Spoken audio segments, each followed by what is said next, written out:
All right. Hello again, everyone, and welcome to our Advanced Advertising Strategies for 2019 webinar.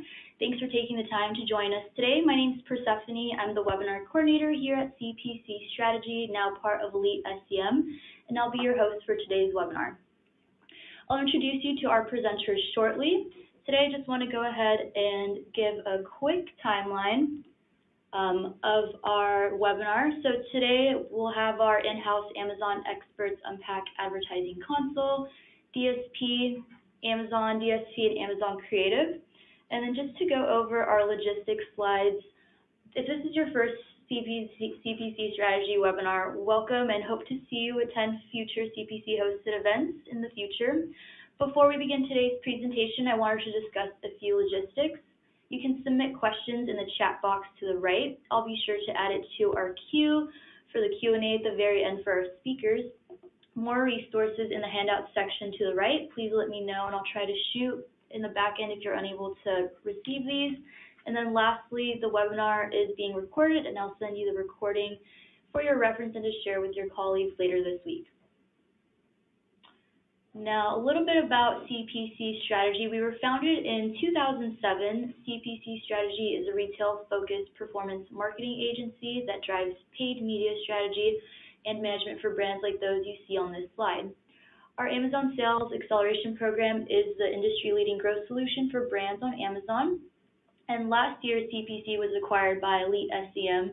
Together, our services will span all stages of an integrated marketing strategy, allowing leading industry brands to strategically evaluate digital marketing spend and increase cross-channel performance. Now today we have the pleasure of having Megan Andrade, Karen Hopkins, and AJ Swamy as our speakers. Before I go ahead and pass it on to them, I'm just going to go into our agenda.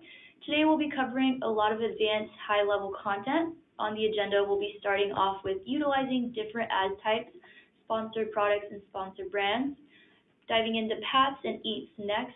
After, we'll be unpacking advanced ad capabilities on and off Amazon, target shoppers with the right audience, and then we'll be closing with importance of detail page images and A+ premium content.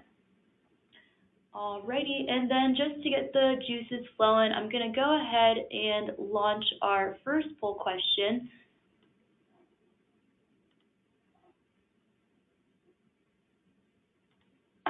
And this one is, how is your brand currently selling on Amazon?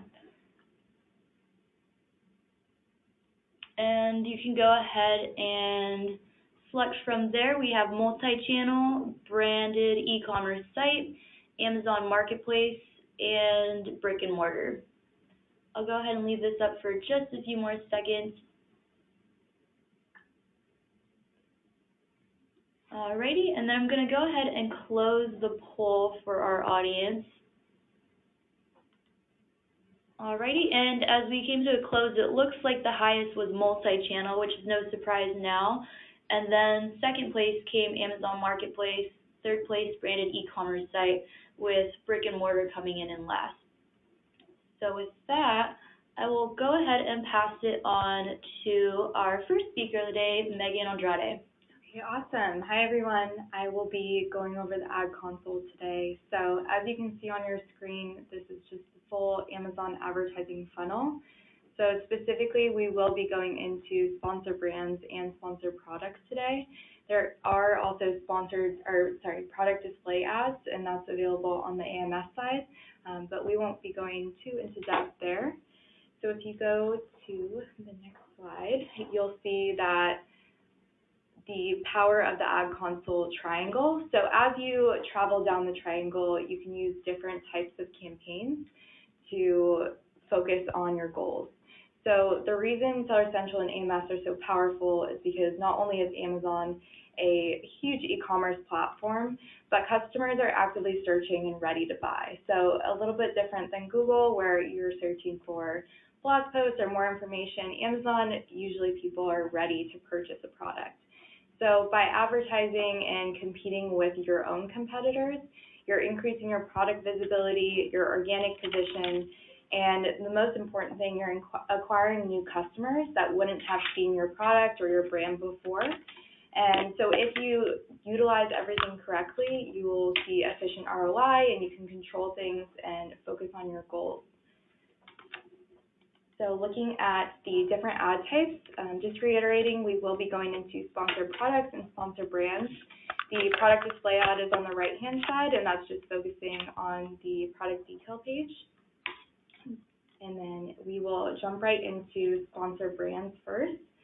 So this is focusing on the top of the funnel. So a lot of customers that don't necessarily know which brand or which product they're ready to purchase yet, but they know they're in market for one. So we definitely want to catch these customers when they're first looking at a detail page or first looking at a search engine results page. And it adds a lot of trust to a customer if you have a sponsored brands ad, a sponsored products ad, and they see an organic placement. They know it's probably a quality product and you're investing in acquiring that customer. So the primary location is at the top of the search engine results page, which on the next slide we will show that. And this is fully targeting from keywords. So this is only showing up on the SERP and not on the product detail pages like sponsored product campaigns have the ability to. So with these ads, they do have special destinations. So you can choose between a custom URL. You can create a page with specific ASINs. So if you have ASINs that are in a certain group together or they complement each other, you can put those all on the same detail page. And then the last one is the storefront, which is so important and part of the reason why you should really get brand registered. And it adds a lot to brand efficacy and just adds a little bit of a brick and mortar feel to Amazon overall. So on the next slide, you'll see the different placements that sponsored brands has. So the top of the search is just that classic placement that we've seen when we're not only looking at our products, but also looking to purchase our own Amazon products.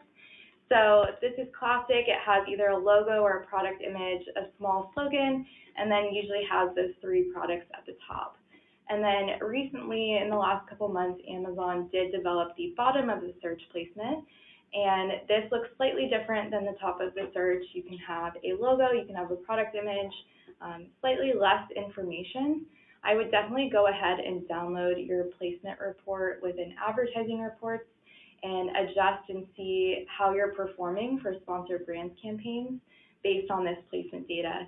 And you can adjust where you show up there. But it is interesting to see how you're performing. You will see impressions spike just with the additional placements at the bottom. And moving on to the sponsored products. So like sponsored brands, it is targeting more upper funnel. With sponsored products, it's targeting more middle funnel. So this is catching the customers right when they're in that education phase and they're not really sure which product to convert on yet, but they know they're definitely looking for a product and they know what type of product it is. So there are a few different ad placements here. So they have the top of the search engine results page, and if you're on your mobile app for Amazon, you'll see them throughout when you're scrolling, and then they also show up at the bottom. And so a lot of placements there, and I think one of the most important ones that can be utilized through automatic campaigns is that sponsored products related to carousel on product detail pages. So we'll get into those in a little bit, but just the ability to have automatic, which is content-driven campaigns that are based on your title and bullet points and back-end search terms, or your manual campaigns that are more keyword-driven. I would definitely use both, and they both have their own attributes and positives, but we'll get into how to utilize those for your goals. So looking at the best practices for sponsored product ads specifically, so you definitely want to account for manual campaigns having a slightly higher average CPC than automatics. And how we use them internally is we'll start out with an automatic campaign and harvest a lot of those keywords and put those into the manual campaigns.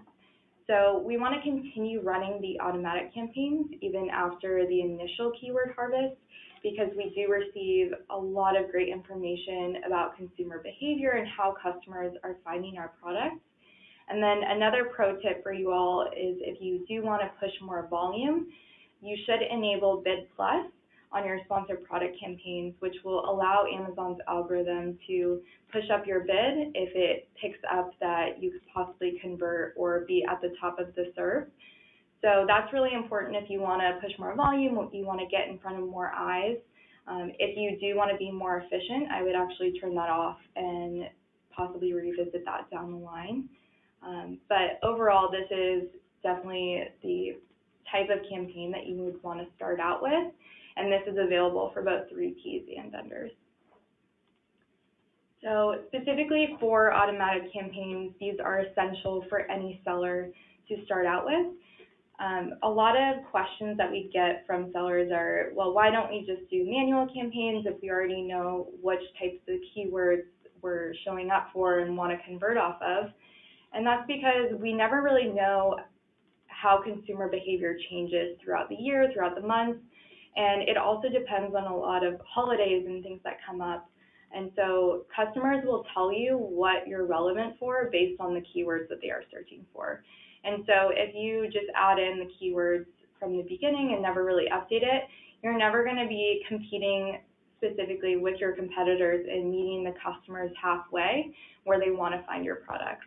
And also, I think the really important aspect of automatic campaigns is that you can have access to that sponsored product carousel. So there's a screenshot on that slide, and the only way to access that is to run those automatic campaigns. And we do see many conversions off of this carousel here. So it's essential to have those automatic campaigns consistently running. And so just another pro tip, if you do download your search term report and see those ASINs returning in the search term report as either being clicked on or being converted on, that's when we're converting off of this carousel. So we'll be able to filter for those and use those in our PAT campaigns, which we'll get into right now. So specifically, these are some of my favorite campaigns that we've had access to recently.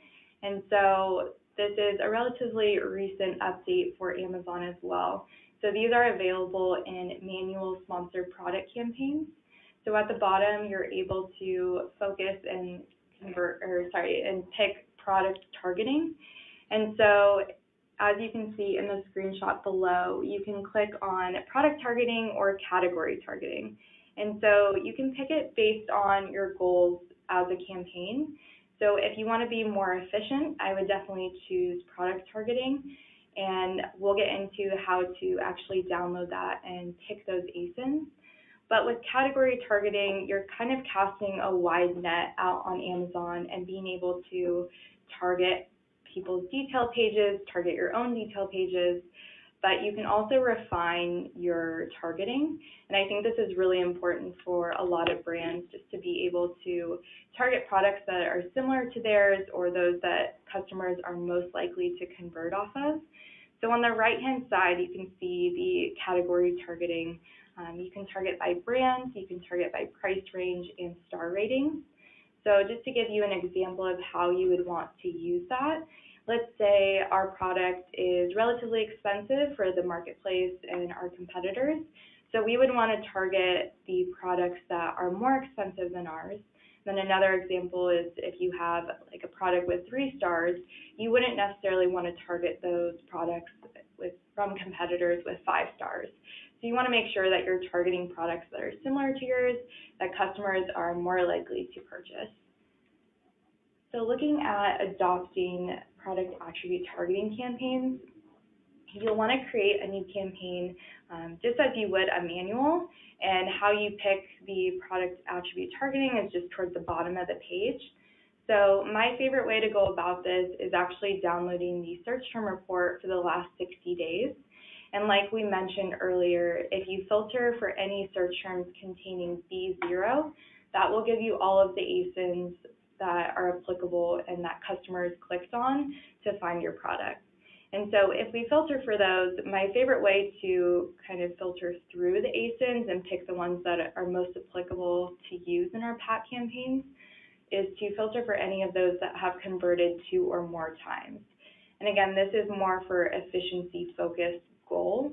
And so if you have all of your ASINs that have converted 2 or more times, you know that it's a similar product to yours, and it's definitely worth investing in targeting in. And so a slight pro tip is if you download the ASIN report, the ASINs are actually all undercase. And so in order to use those in Amazon, you need them to be uppercase and when you upload them into the campaign. So on the screen, you'll see like a quick formula just to implement and to add them in as uppercase. And so once you add those in, you'll be able to negate your brand if you would like it to be more offensively focused campaign. And then you can also, like we said, refine by price and rating depending on your goals. So I think it's really important for sellers because this is similar to a product display ad, and it allows us to be on the product detail pages and write more like lower funnel where people are really ready to purchase and looking for the best deal.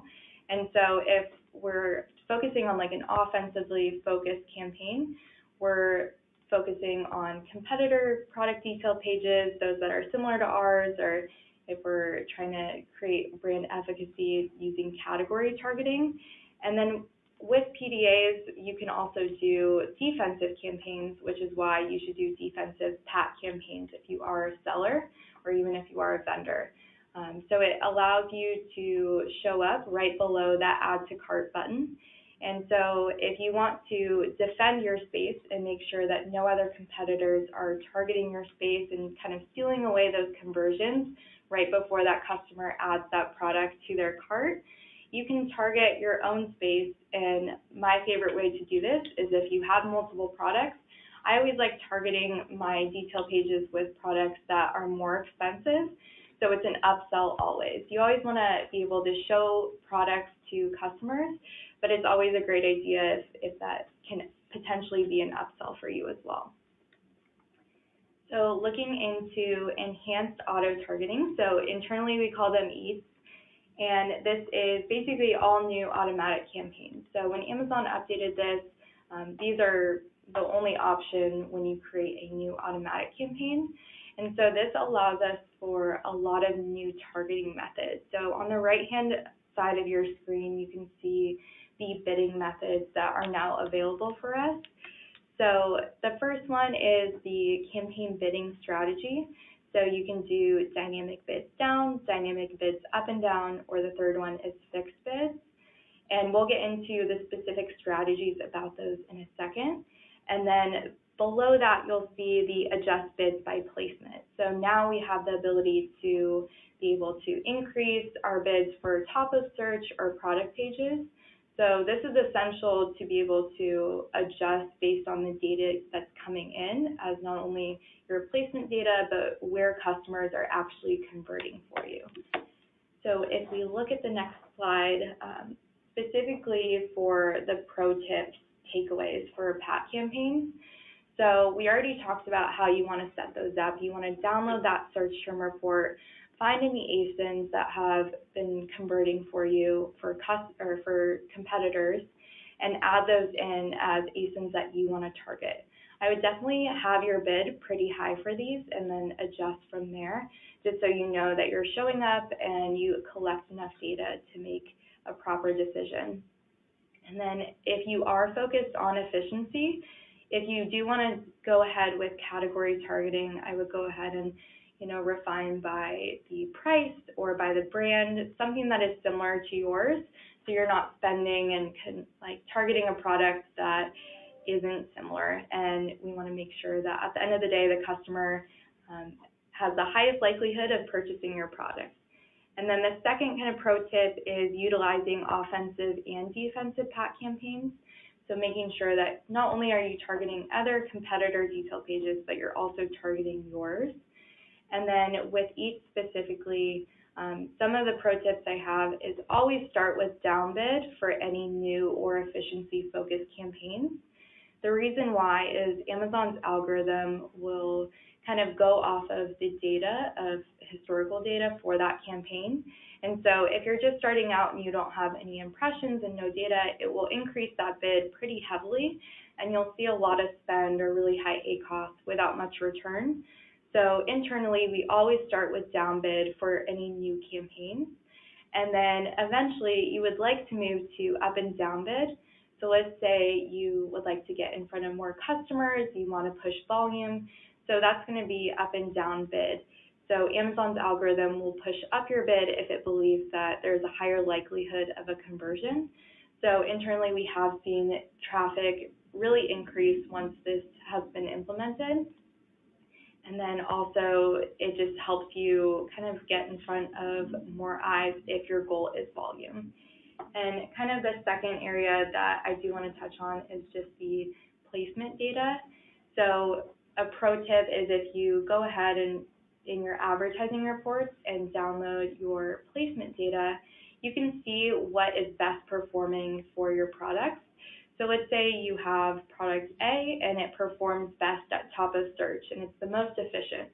So you'll want to go ahead and actually increase that product placement adjustment higher than some of the other placements that may not be performing best. So you can find all of this information within the placement data, and I would definitely recommend adjusting based on that data once you have enough information for a campaign. But we always recommend at least having it run for a couple weeks to gather that data and then make a proper decision based off of that. All right, perfect. Thank you so much for that session, Megan. I'm going to go ahead and launch one more poll question to our audience for now. Okay, and this one is just, if you'd like to schedule an Amazon advertising strategy, go ahead and let us know. I'll leave this up, and then as you guys are filling that out, I'm going to go ahead and start asking questions that our audience went ahead and left here. So let's see, Megan, for the first one, I'm going to go ahead and start one from Dick. Can you please expand on the process of keyword harvesting? Does this employ any AI tools? And if so, what is the database that is surveyed? Yeah, that's a great question and something that we use internally pretty much every day. So how you would want to keyword harvest is start out with that automatic campaign and then also eventually build out that manual campaign with those keywords or search terms that have converted. So you're going to go ahead and go into advertising reports and download that search term report. I would personally download the maximum amount of time, so that's 60 days, and then go ahead and put a filter on that and filter for any keywords that have converted. If you're more efficiency focused, I would say converted 2 or more times. And then you're going to take all of those keywords and put those into your manual campaigns. Depending on your goals, I would honestly have separate ad groups based on the match type. So let's say you have campaign A, and then the ad groups within that campaign for a manual campaign are broad, phrase, and exact. So you'll want to upload any of those converting keywords as broad, phrase, and exact, so you can adjust based on the match type and adjust the bids based there. So what this does is allows you to, like we said earlier, meet the customer where they're purchasing your product.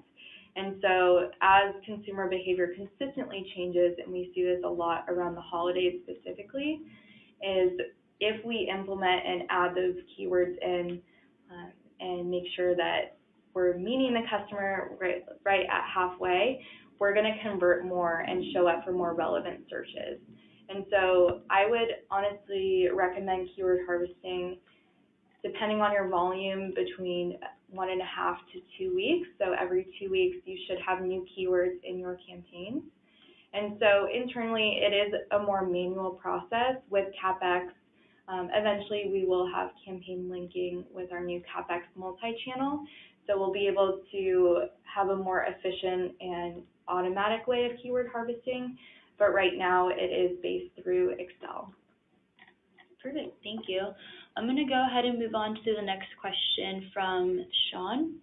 I tried the PAT and it did not perform well for me. Low impressions, low conversion rate, low sales. I don't believe my selection of targeting was too narrow. Any data on how these ad types perform in comparison to keyword targeting? Yeah, that's a great question and something that a lot of sellers do run into.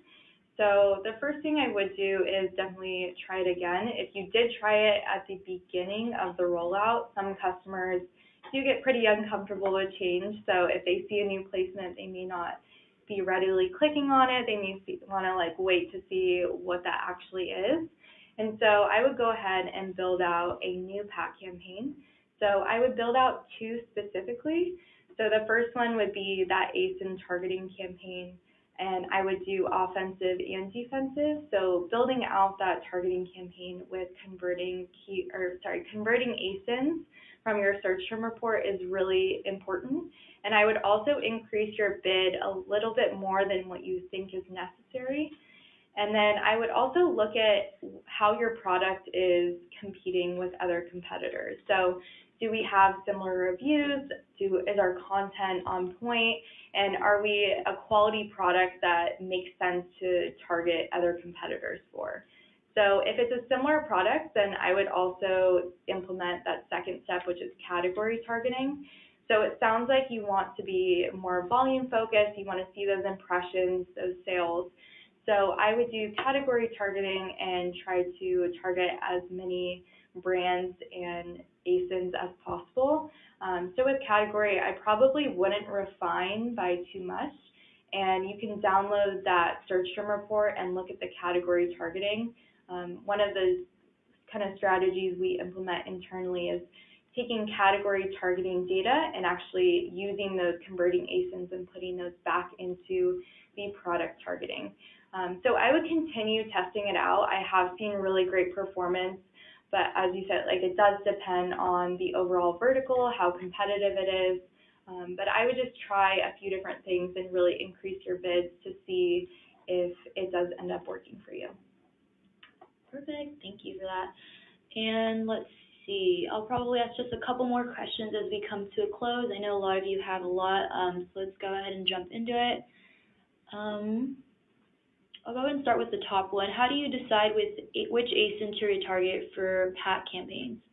So similar to kind of the last question, with offensive campaigns, you're definitely going to download that search term report and look at anything that has converted multiple times. And I also build out a few different PAC campaigns for my clients, kind of targeting just brands specifically. So besides just downloading that search term report, which I think is essential for any PAC build out, I also go ahead and do some research and look at the search engine results page and see what other products are showing up with our top performing searches, or those that maybe customers are choosing their products over ours. And so I'll actually go ahead and target just those brands' products. So I found that to be pretty successful, and it does feel nice to kind of steal conversions away from competitors along the way. And so I would say the only thing with that is you just should make sure that you have quality content and everything is up to date in order to effectively compete with the brands that you are targeting.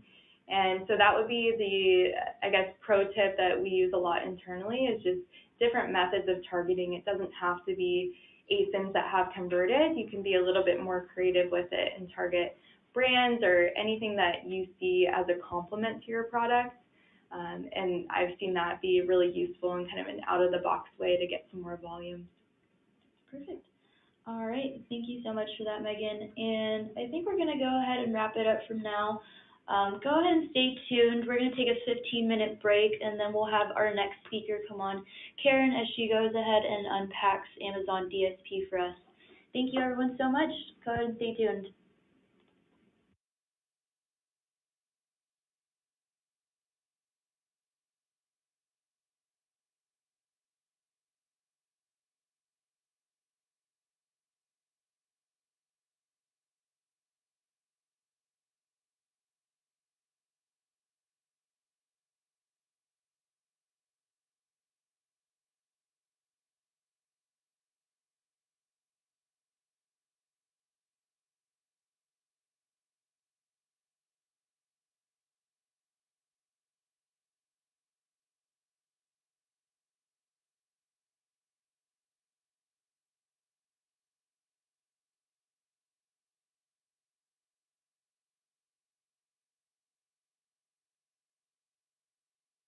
Which Megan just went over, that houses PDAs, sponsor products, and sponsor brands. And then the other category is Amazon DSP, which you can either run through Amazon Managed Services or through Enterprise Self-Service. And one of the many differences between the two is that Amazon Ad Console is a PPC or pay-per-click model, and Amazon DSP is a CPM or cost per thousand impressions model. So today we will be taking a deeper dive into DSP.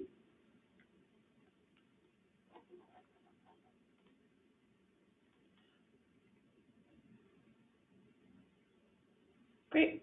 So DSP, or also known as Demand-Side Platform, is available under Amazon Advertising, and it enables advertisers to programmatically buy video and ad placements. Programmatic advertising uses technology to more efficiently buy and manage your display and video advertising mix by automating the decision-making process of media buying. So essentially, computer technology is buying digital advertising space automatically by using data to decide which ads to buy and then how much to pay for them. And DSP is an effective tool that advertisers can use to reach, educate, and re-engage customers, both on Amazon and off of Amazon on sites and apps. You're able to customize your ad copy, send customers back to a product detail page or to your storefront, or even back to your site. And you can use audience insights to uncover any additional and relevant audiences to target.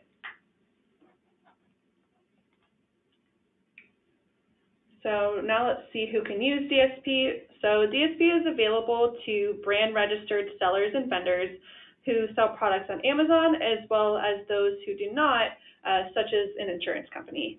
There are two ways to manage DSP accounts right now, again, either through Amazon or through ESS, which stands for Enterprise Self-Service, where an advertiser or an agency has their own DSP entity, and they set up and manage the campaigns. And DSP is best for advertisers who want to programmatically buy video and display ads at scale, for brands who want to expand their customer reach beyond what is available in the Amazon Ad Console, so like sponsored products, sponsored brands, and for brands who cannot sell their products through Amazon, like an insurance company, but want to leverage Amazon's audiences.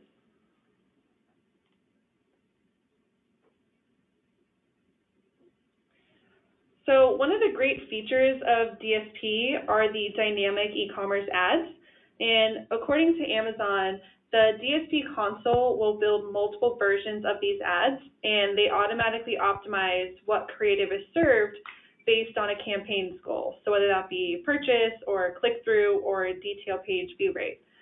Also adding in e-commerce elements found on Amazon's website, such as coupons or customer review, can help draw customers back to view the product on Amazon. The type of dynamic e-commerce ad that is served will be based on Amazon's machine learning algorithm. So for example, if Amazon's machine learning knows that a customer is likely to read a review prior to purchasing a product, then they will likely serve the dynamic e-commerce ad with a review. Or if Amazon knows that a customer is an impulse buyer, they will show them a dynamic e-commerce ad with an add to cart button.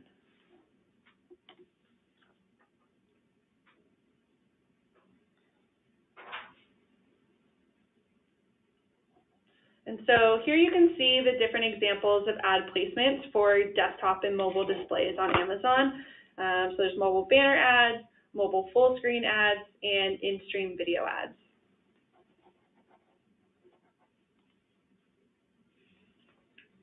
Now we'll go into opportunities provided by DSP. So we often get asked where DSP falls into the advertising funnel and how it operates within the Amazon ecosystem.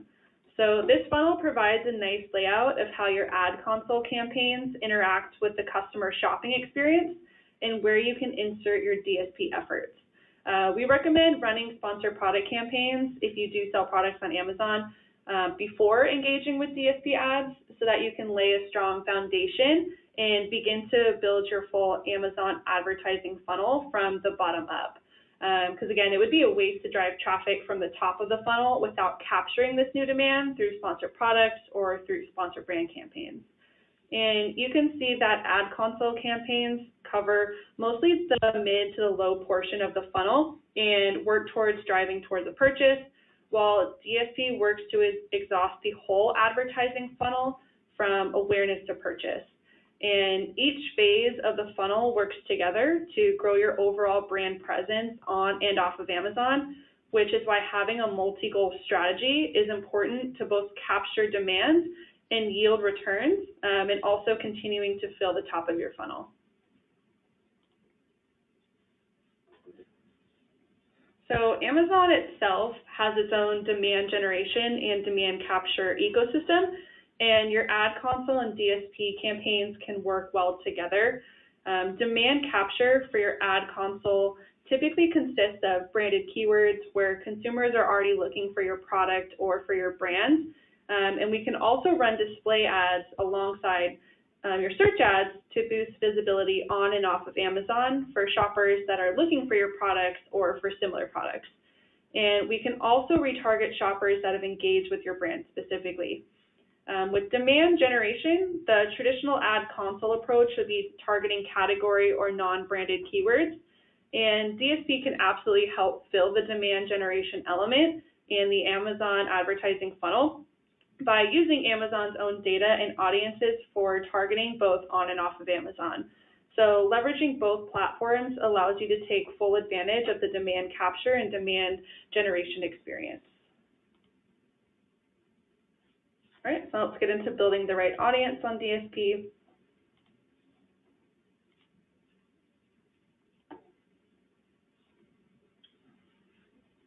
So there are two different ways to utilize audiences on DSP. One way is to utilize your company's own first-party data through advertiser audiences, and you can use DSP to expand your audience opportunity by reaching Amazon customers who already engaged with your brand's various marketing channels. So for example, you can place a pixel on your site and run retargeting ads to anyone who visited your site but did not check out, and then lead them back to Amazon, as there's typically a higher conversion rate on Amazon than your own site. And you can use DMP audience targets where you are able to securely transfer existing audiences for activation in Amazon campaigns and manage your audiences in a singular hub, or utilize an advertiser hashed audience where you can take, for example, customer email addresses and create an audience to either cross-promote products or use as a negative targeting strategy. And on the other side, Amazon audiences enable you to reach relevant audiences with specific interests and behaviors that are actively shopping for products in a category or fall within a specific demographic important to your brand, such as age, income, or education level. And utilizing audience insights will provide more insight into demographics and which temporal data, which will support utilizing an always-on approach for DSP, as people are always purchasing products on Amazon year-round.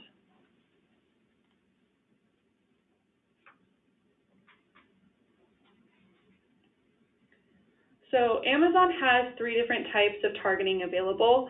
There's lifestyle segments, in-market segments, and retargeting segments. So lifestyle segments fuel the upper funnel or drive awareness. In-market segments fuel the mid-funnel or drive consideration. And retargeting segments fuel the bottom of the funnel or purchases. So let's go ahead and unpack that just a little bit more. So starting at the bottom of the funnel with retargeting segments, these campaigns typically have the highest return and work best for a brand that is optimizing towards ROAS. And they work by re-engaging shoppers that have shown high purchase intent for your products. And the different types of retargeting campaigns you can do are pixel-based retargeting, where you can target shoppers who have visited your site but did not purchase. Product retargeting, which is what people generally think of as classic retargeting, so anyone who has viewed your product on Amazon but did not purchase.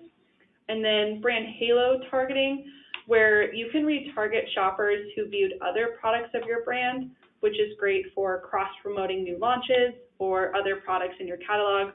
And then similar product retargeting, which is reaching shoppers who are looking at products similar to yours.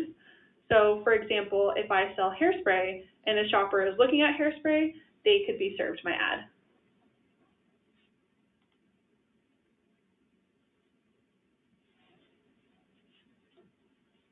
So in-market audiences can be leveraged to reach customers who are likely to take action or make a purchase based on a recent search, browse, or purchase behavior in the last 30 days. So for example, if a baby brand wanted to increase the shopper's consideration for their onesies, they can target people in market for baby apparel. And the goal here is to get shoppers to engage with your products.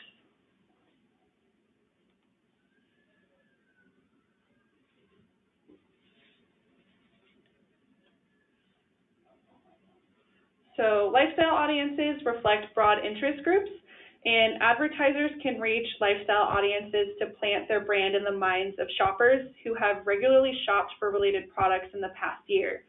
If a pet food brand wanted to create more awareness for their brand and their products, they could target the pet lovers audience, as these shoppers are relevant and likely to have an interest in pets, may own a pet, or may know someone who owns a pet, and could have an interest in their products even if they have not been actively shopping for them. Again, the goal here is to increase your brand awareness.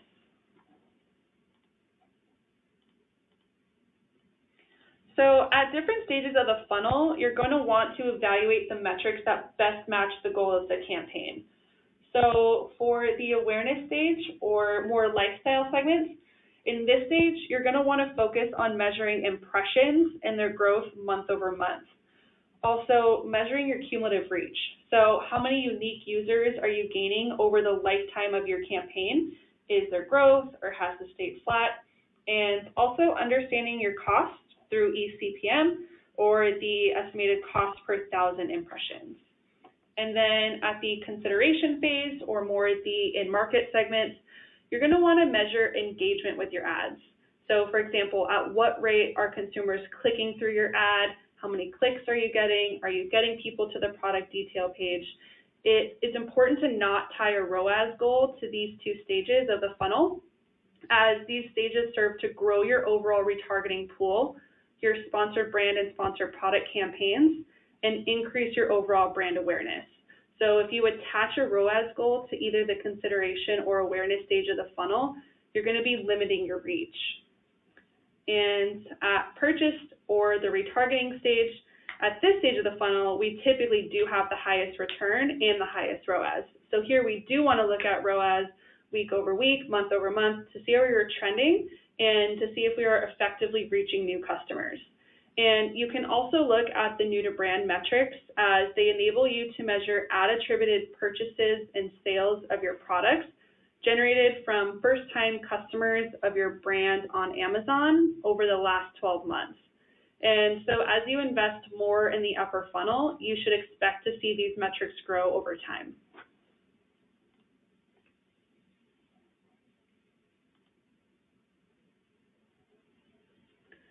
So when thinking about optimizing your DSP campaigns, it can be a bit overwhelming to analyze just hundreds of metrics.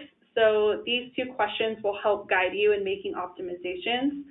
So first, you're going to want to look at how your line items are pacing and how your budget is pacing. So you're going to want to look to increase or decrease your base supply bids. So if your goal is a strong return and you are meeting your ROAS, then you can go ahead and increase your base supply bids to be a bit more aggressive. You can also look to cap or uncap the frequency of your ad per day. So if your goal is awareness, you can uncap how frequently your ad is shown. Or if you're seeing that you're not meeting your ROAS goals, you can pull back how often a person is shown an ad a day. You can also front load or evenly distribute your budget pace. So for example, in December, you can front load your budget to be more aggressive, as we know that that's a peak shopping time for customers. And you can also change the end date to help speed up or slow down delivery based on how your budget is pacing for the month. And then next, you're going to want to ask which creative is performing best against your KPIs. So you can pause creatives depending on their performance if they're not meeting your ROAS, your clicks, or your impressions goals. And you can also weigh how often the creative is shown over the other creative sizes based on performance. And pro tip, you can A/B test creatives within line items to identify the top performers, such as running a lifestyle creative versus running a product-only creative.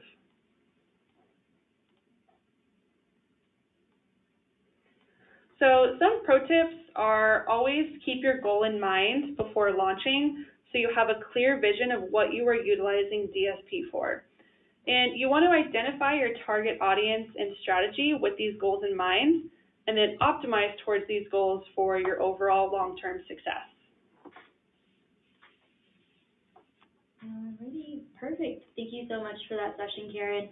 I'm going to go ahead and open up the floor with some Q&A from the audience, and then I'm also going to launch one more poll if our audience is interested in scheduling an Amazon evaluation strategy, and I'll go ahead and leave this up as we dive into some of the questions. So the first one I want to go ahead and get to is from Fernando. All these ad options, or I guess he meant are these ad options available for third-party sellers? Yeah, so great question, Fernando. So all of these ad options are available to both sellers and vendors through DSP. You do just have to be brand registered through 2.0. Awesome. And then another one from Pierre. Do you know if DSP is already available for Europe? Yes. So you are able to run DSP in the same countries that you can run advertising for in Europe. Great questions.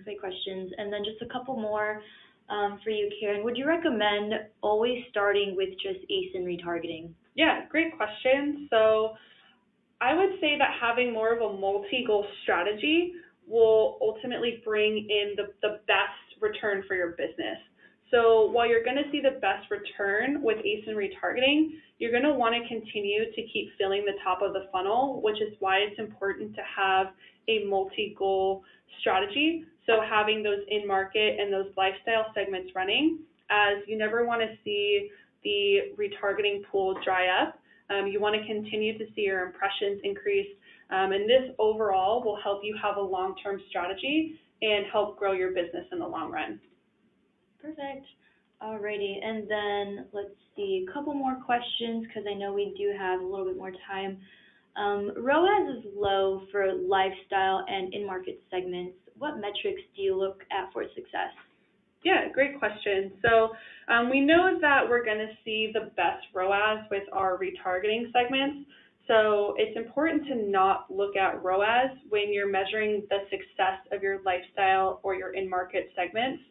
So when we're looking at the awareness stage of the funnel or our lifestyle ads, we're going to want to look to see, are we seeing our impressions increase and are we seeing our cumulative reach grow, which again is the unique users or individuals that have seen your ads. And then for the in-market phase or the consideration phase, we're going to want to look at clicks or click-through rate. So at this stage of the funnel, we really want to see engagement with the ads. Are we seeing people click on them? Is our click-through rate increasing over time? Are we seeing more people go to our product detail page? And again, using those two strategies to ultimately influence the bottom line. So either grow our retargeting pool or grow our branded presence on Amazon in our branded searches. Okay, perfect. And then let's see if we can get to a few more before the end of our session. How do you know which audiences to target? Yeah, that's a great question. So what we can do is pull audience segmentation reports. And so these are going to show us other relevant in-market or lifestyle segments that we can target based on our overall performance. And so there's another way where you can also search for any relevant segments that are relevant to your brand. But if you're more data-driven and want to use that report to show you what segments you should be targeting, that's what we use, and we found it to be really great in pretty much building your overall brand presence on Amazon. Okay, awesome. And let's see if we can get to maybe one or two more questions following the queue that they came in.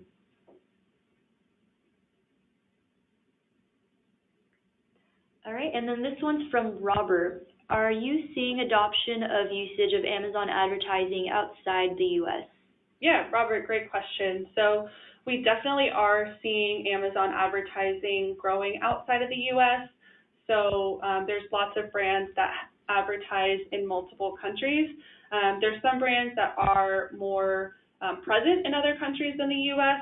So it really just depends on the goals for your business and where you see the most success and opportunity. And so we, for example, see a lot of traffic in Germany. So knowing that we see a lot of traffic there, Amazon is widely used, that sometimes is the next best country for other advertisers to break into. So yeah, really great question, Robert. All right, and then let's see if maybe we can get one more before the end of our session here. There are quite a few questions coming in from our audience.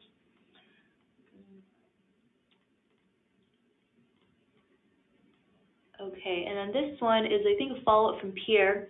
Do we need to ask for opening the account because I can't access DSP as I can access AMS? So I think he's just asking how is DSP available to certain brands? Yeah, great question. So again, there's two options when you're doing DSP. So you can either go through Amazon Managed Services or through ESS, which is the Enterprise Self-Service. So if you yourself don't have access to it, some agencies do have access to it. So the two options would be either going to Amazon or to an agency, and you would be able to get access to DSP that way. Perfect. And then let's see, another one I see here. What was the report you mentioned to use to figure out audience retargeting? Yeah, that's a great question. So that's going to be the audience segmentation report. So you'll be able to pull that, and it will show you some other relevant segments that you can target. Perfect. And then I think we can maybe get to one more question here. I want to get them answered in the order that they came in. So just let's see. For which situation in the product life cycle do you recommend DSP in the context of retargeting? And this is from Daniel. Yeah, that's a great question, Daniel. So you really want to layer in DSP once you have a couple things already under your belt. So you're really going to want to make sure that your product detail pages are retail ready. So what AJ is going to be going into in just a moment here about content. And so you want to make sure that you have really great imagery. You want to make sure that your content and your titles are up to date. You want to make sure that you're taking advantage of A+ or EBC content.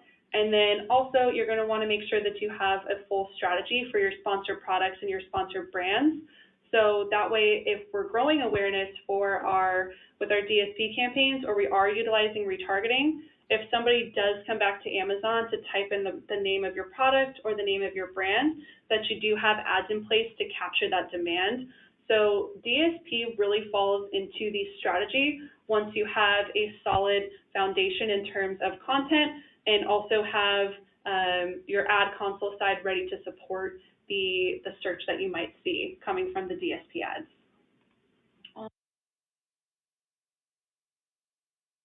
Alrighty, thank you everyone for being with us after that quick break. So now we have our final session for the day. It's going to be Amazon Creative by our one and only in-house speaker, AJ Swami. And from there, I'll go ahead and have him take it from here. And then, go ahead. Cool. Thanks. Yeah, once again, my name is AJ Swami. I'm the Client Services Manager here at CPC, and I head up Amazon Content Strategy. I'm really excited for today's session because I'm going to be sharing some tactical tips that you guys can take advantage of today to take your Amazon listings to the next level. So before diving into it, I want to take a little bit of time to really talk about how content plays a role in your larger Amazon business. So Megan and Karen did a great job talking about different tips that you can take advantage of to send qualified traffic to your listings. So essentially, by sending qualified traffic to your listings, you're sending more people to your listings that are more prone to buy your products. But if you're only sending qualified traffic to your listings and not worried about optimizing those actual listings, it's a little bit like sending a lot of traffic to a landing page but not putting anything on that landing page. It just won't work. So essentially, Amazon provides you tools that you could be taking advantage of to really optimize your conversion rate. And those tools are your detail page images or the imagery above the fold, EBC and A+ content, and written content. So essentially, by optimizing your detail page images, EBC and A+, and your written content, and by sending qualified traffic to your listing, you're sending qualified people to your listing that are more likely to purchase your products and speaking to those people in the language that is going to incentivize conversions. So that's going to lead to overall success on the marketplace. That takes me to the next topic of discussion, which is the idea of a comprehensive detail page. Oftentimes, when I'm talking to sellers and vendors, people ask me, AJ, is my A+ content page optimized? Or AJ, are my bullet points looking good?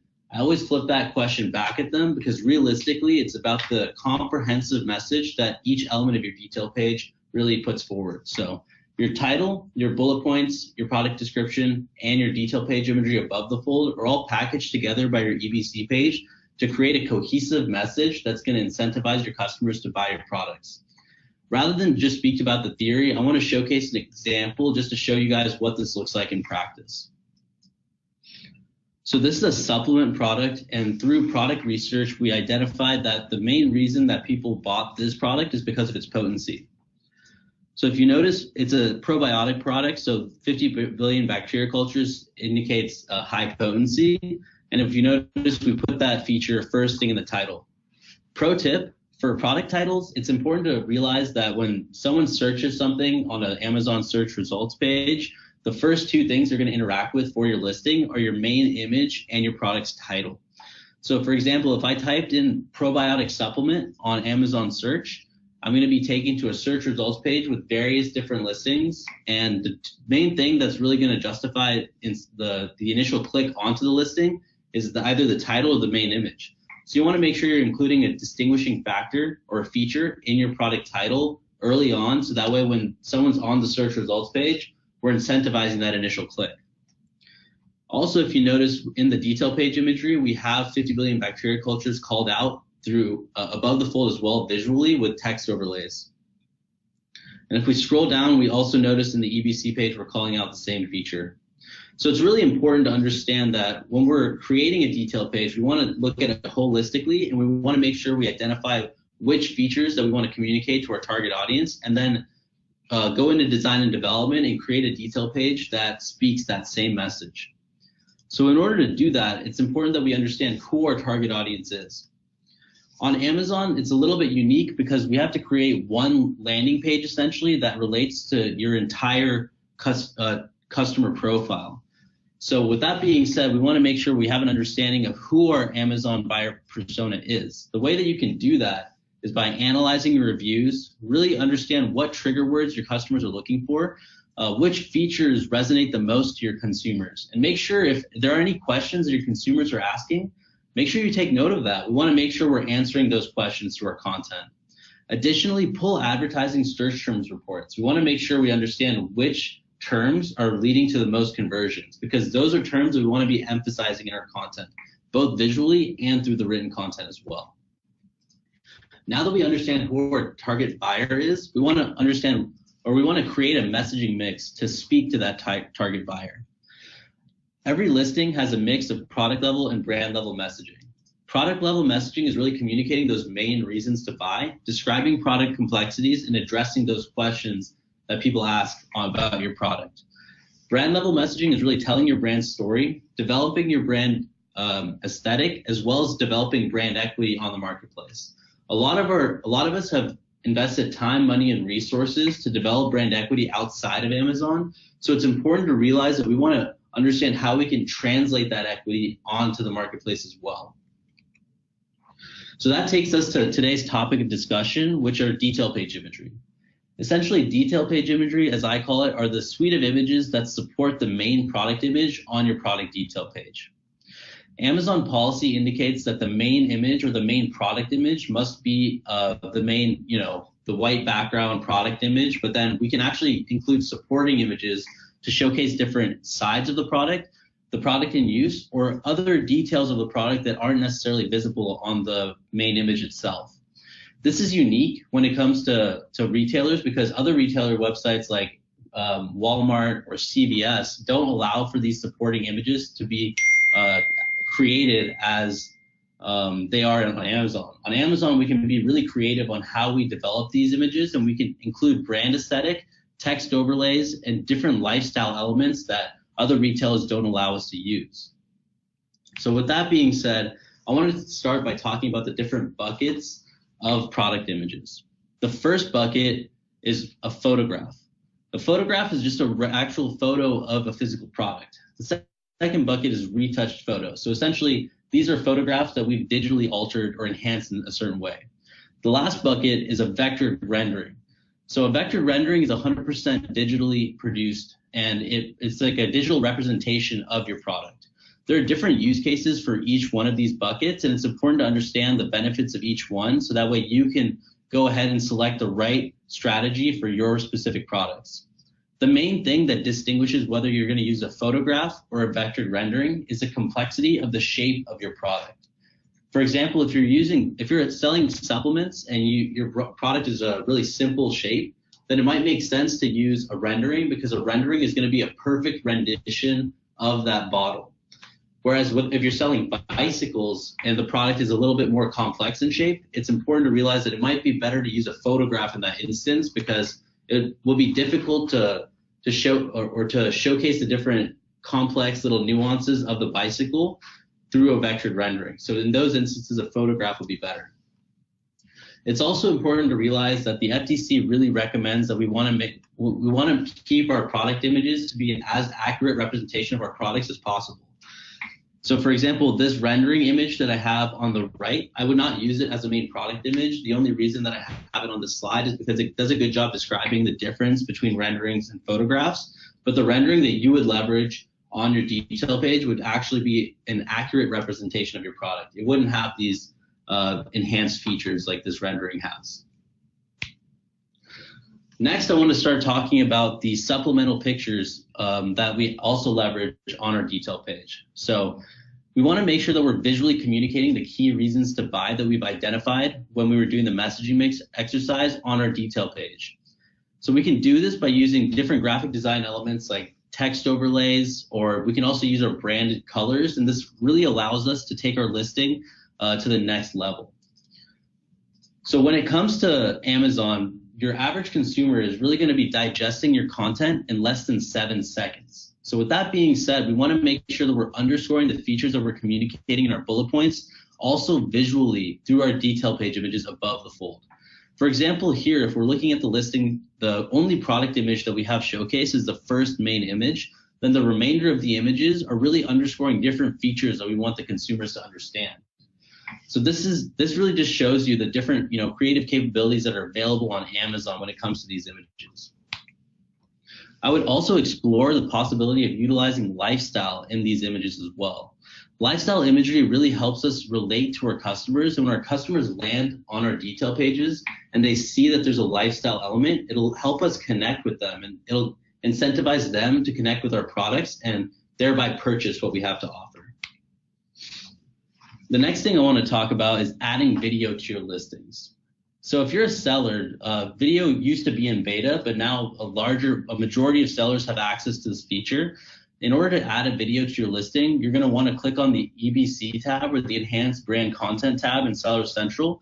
And then from there, enter in the SKU that you want to add video to. And then once you enter in the SKU, it will take you to this pop-up, which is showcased in the screenshot right here. And there you want to upload a video and add a thumbnail for that video. You want to understand that video best practices to keep your video relatively short. I'd say 30 seconds to 45 seconds is probably the sweet spot. And make sure that there's value in the video that you're showcasing. Either you're describing more details of your brand or expounding on the different features of your product.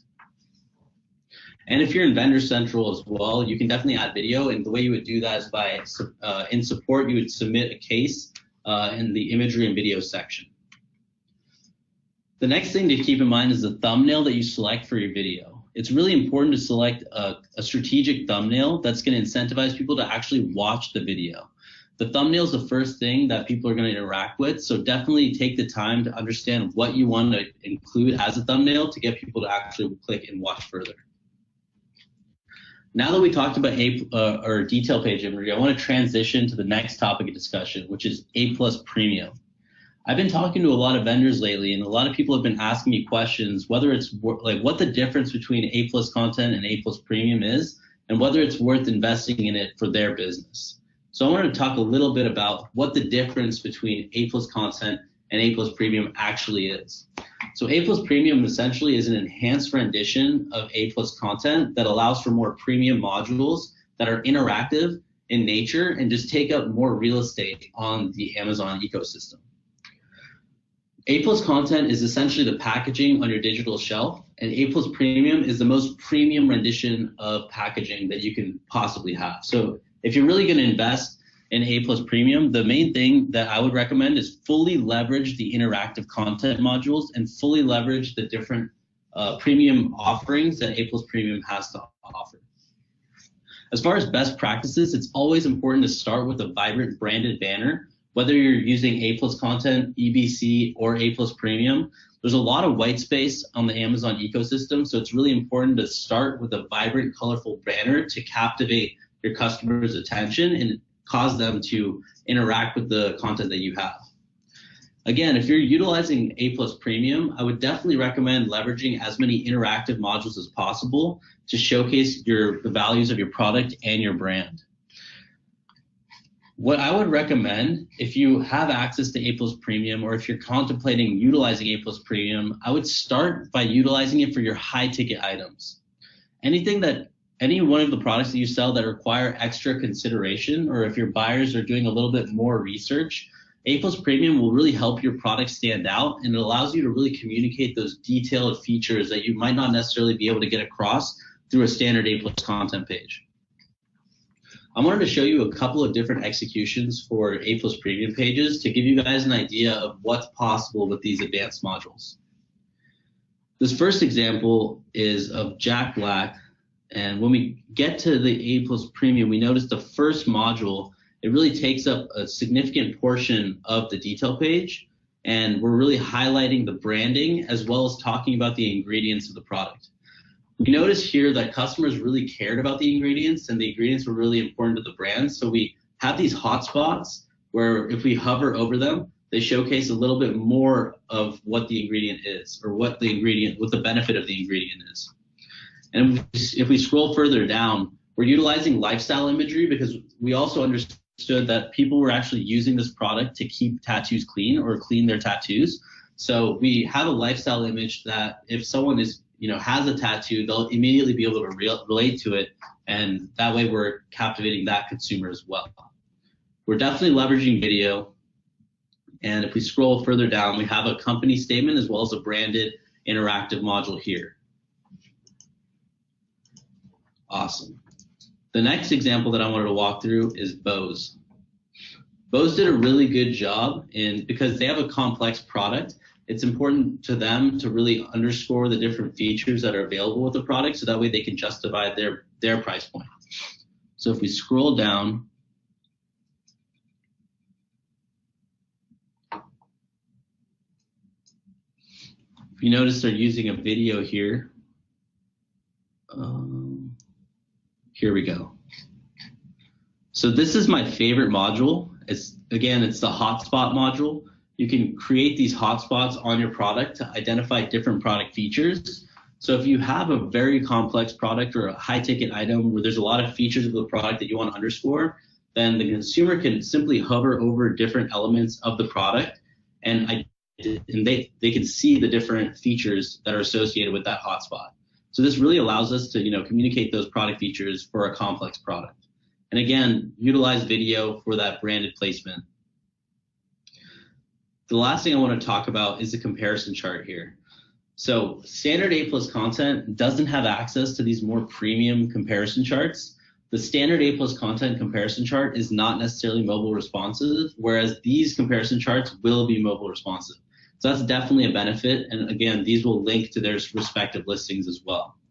The last thing that I wanted to touch on is a lot of times when I am reviewing A+ Premium pages, a lot of people love to use the slider module. And this slider module is good. You can communicate a lot. But if you're using it for your entire A+ Premium page, one thing to keep in mind is there's going to be significant drop off from the first slide versus the last slide. So we want to make sure that we're incorporating a majority of the most important features without up front, so that way we don't have to rely on our customers to click through to the end of that slider there. Awesome. So I wanted to put together a few pro tips to leave you guys with. The first pro tip is I want to make sure that you guys are fully taking advantage of your detail page imagery and visually underscoring the key features of your product on your detail page. The second tip is really leverage video when possible to tell the brand story and further describe your product features there. Lastly, look into A+ Premium and see if it makes sense for your business to invest in enhancing your brand presence. All right, awesome. And then just a couple questions that we had from our audience. I'll let AJ go ahead and unpack these. AJ, would you mind answering, can 3P do A+ content?